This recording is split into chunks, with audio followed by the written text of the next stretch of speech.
Super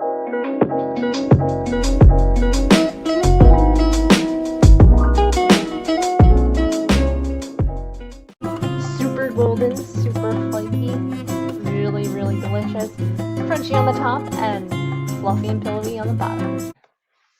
Hi everyone, so welcome to our channel. Thank you for tuning in, and today we're going to be making one of my classic favorites, also known as pineapple buns or bolo bao.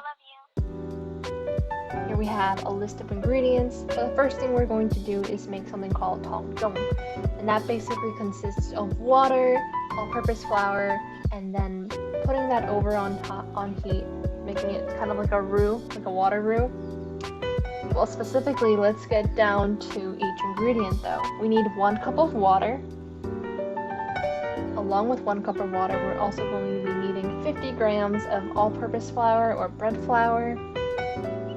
We're going to transfer over the cup of water and our flour to a pot. I like to shake out every ingredient too in the flour.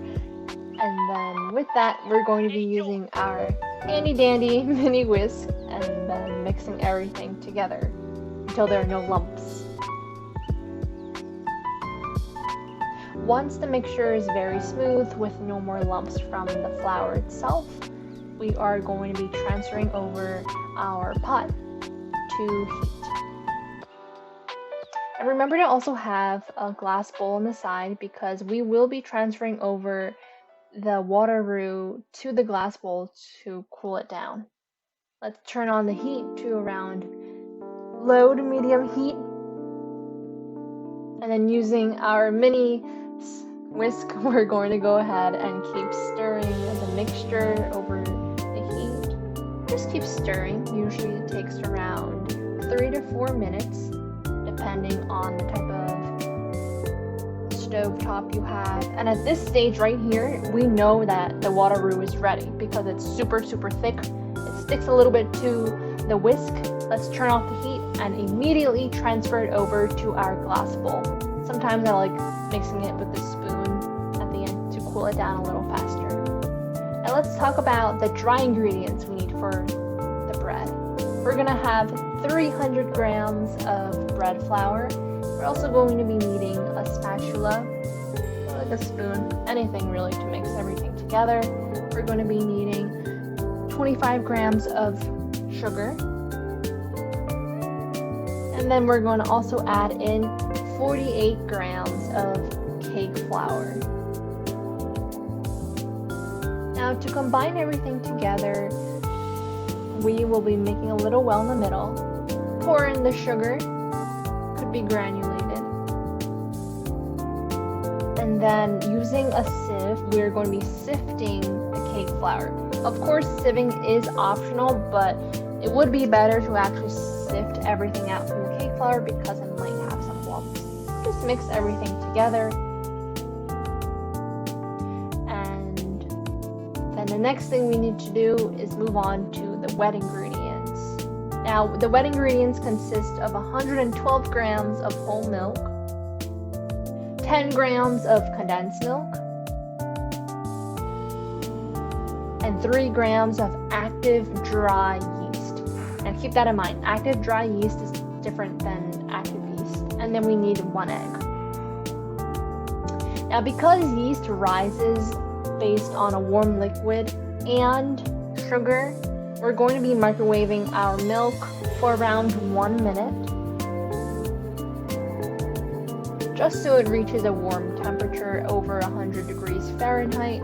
Once your milk is finished microwaving, if that's a word, we're going to take it out of the microwave and then place it down onto the table. With that, we're going to go ahead and then add in our 10 grams of condensed milk to our whole milk, and then stir it in together while the milk is still hot, so then the condensed milk can be fully incorporated into the milk because yeast loves sugary, warm mixture. Just keep stirring it and so everything can become incorporated. And then using a thermometer, measure the temperature of your mixture And when it is around 105 to 110 degrees Fahrenheit, you can go ahead and put in your active dry yeast to the liquid mixture. Use a spoon to also stir everything together, and then set it aside for around 5 minutes. Once 5 minutes is up, the yeast mixture should bubble up. That's when you know that your yeast is fully alive and ready to bloom. Alright, now next thing we gotta do is mix in our wet ingredients and dry ingredients together. Make it well again towards the dough, and then combine your wet ingredients with your dry ingredients.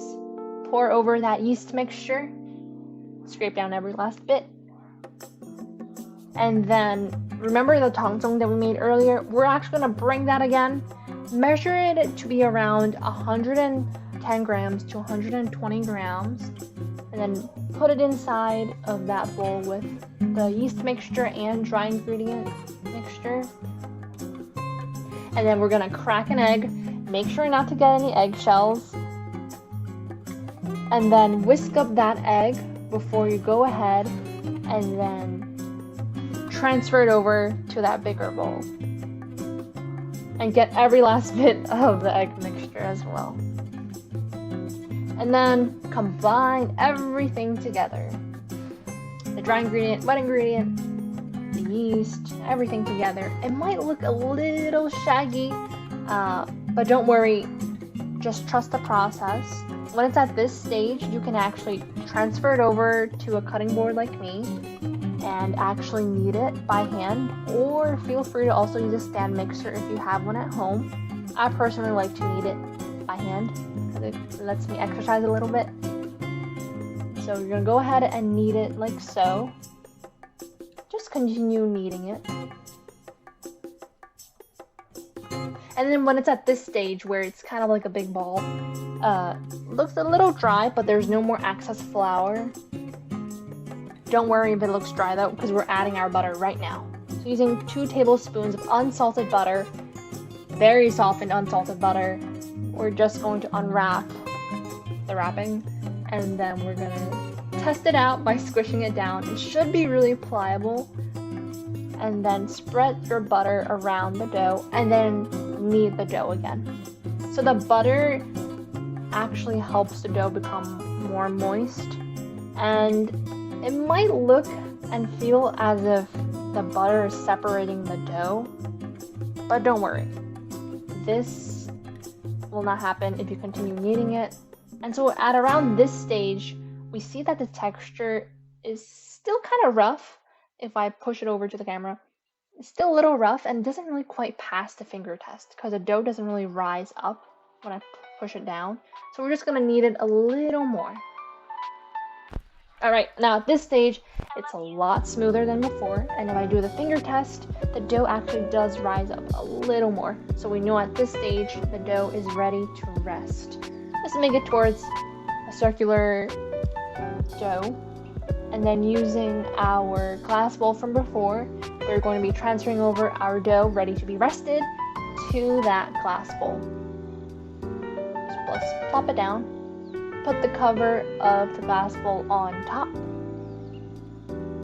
And then put it towards a warm place and let the dough rise for 1 to 1.5 hours, depending on how warm your. Now that we actually finished with the bread, let's move on and do the topping. For the topping, there's going to be a little bit of wet ingredients and dried ingredients, but first we are going to actually using the sieve, sift out 60 grams of powdered sugar, just to make sure that there are no lumps. So we want the topping to be extra smooth and extra yellowy. Set that aside, and then we're gonna get 4 tablespoons of unsalted butter, softened, very soft to the touch, and then we're just going to go ahead and mix that into the bowl just to make the butter even more softened. And then we're going to have 60 grams of granulated white sugar, combine that with the butter, and then we're just going to mix the two together to a good paste. Afterwards, we're going to combine the butter and granulated sugar mixture into our powdered sugar. I like to scrape every last bit of the bowl because it's important that we do. Just combine them together and mix, mix, mix. Might be a little difficult at first because the butter actually sticks to the spatula, but over time it should work out. Alright, now at this stage I will explain why I actually chose to use powdered sugar and granulated sugar, because the original recipe called for fine granulated sugar, but I found that using a combination of both powdered sugar and granulated sugar actually made the topping not too crunchy and not too soft, which was perfect in my opinion. So it has a little bit of crunch. Next up, we're gonna have 1/4 tablespoon of our baking powder. 1/4 teaspoon actually. Just gonna go ahead and combine them together.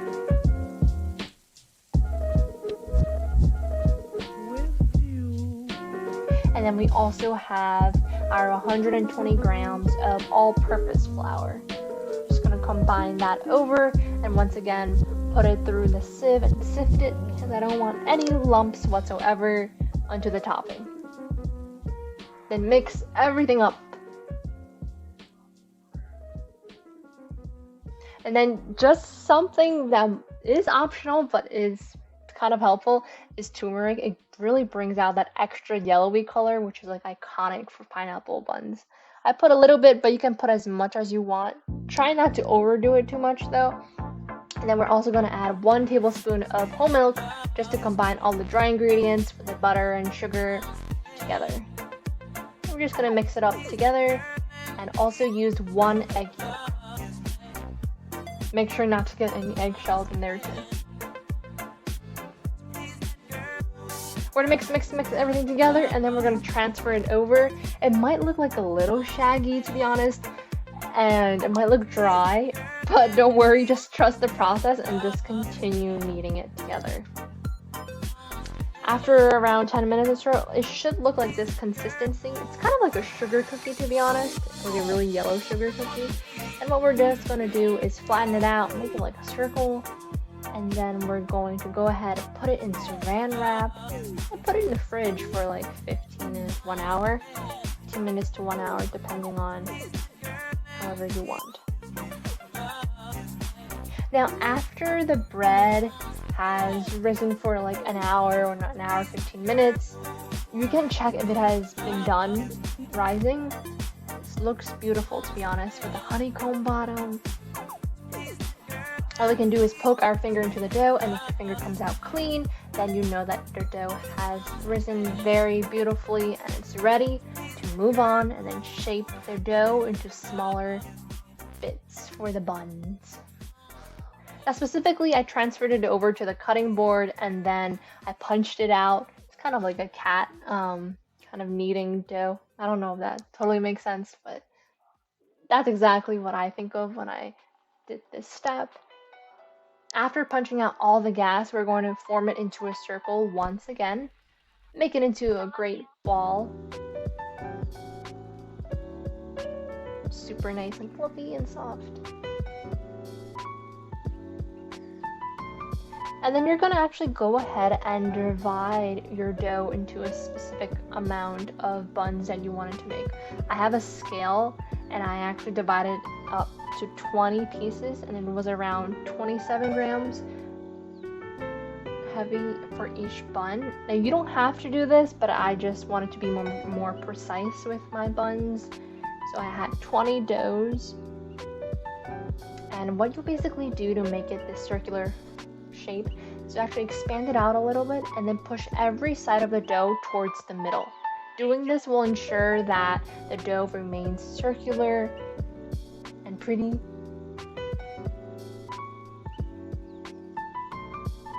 Now after doing this with the dough, you can actually put that aside and then bring out your topping, because your dough actually does need to rise for a little bit. So here is the topping. Just unravel it from your saran wrap and then It's optional again to divide your topping into the amount of buns that you have. So in this case, I divided my topping with 20 by 20 because I made 20 buns. Looks a little bit like fishbowl. But it's totally fine if you want to do more or less. I'm just gonna put that aside and then roll out the topping to around 3 inches wide. Roll it out gently on each side.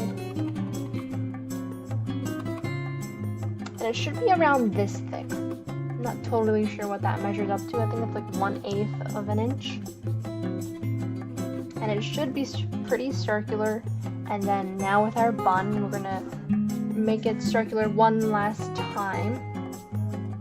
And then we're going to go ahead and we're going to do something very special. We're going to take our hands in a circular motion, push the bun towards your hand to make it more circular. And now for the bottom, it's a little rough. What we're going to do is put the bun on the bottom of our palms and then move our palms in a circular motion.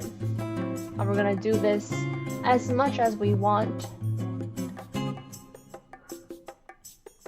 And then the last step, well, second to last step, is to actually put the topping of the pineapple bun on top of the bread. Now for the final step, we have been letting our bread rise for around 15 minutes on the side. Just flatten your topping in the meantime, and then after around 15 minutes, your dough should have looked like this.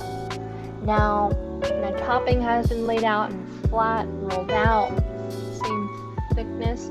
What we're going to do is transfer over that top and put it on top of our bread, or the dough part of it. And then we're going to gently press around the sides so it's nice and tight. It should look something like this. Very smooth and very yellow. Now the next step we're actually going to do is give it a little bit of an egg wash to have that extra yellow topping and have it really shiny. So just crack an egg, have a brush, and then another tip I found useful was to put a little bit of salt on your egg wash, so then your egg actually mixes really well together and becomes even more yellow. Make sure not to put too much salt though. I might have added a little too much salt, but after putting that salt, put your egg wash and brush it lightly on top. And while you're doing the egg wash, remember to preheat your toaster oven or oven to 350 degrees Fahrenheit. Stick your pineapple buns in 15 minutes later for 15 minutes. Alright, now 15 minutes later, the pineapple buns are out and ready to be eaten. Super golden, super flaky, really, really delicious. Crunchy on the top and fluffy and pillowy on the bottom. Now here we are with our pineapple buns. I hope everyone enjoys them, and thank you all for watching.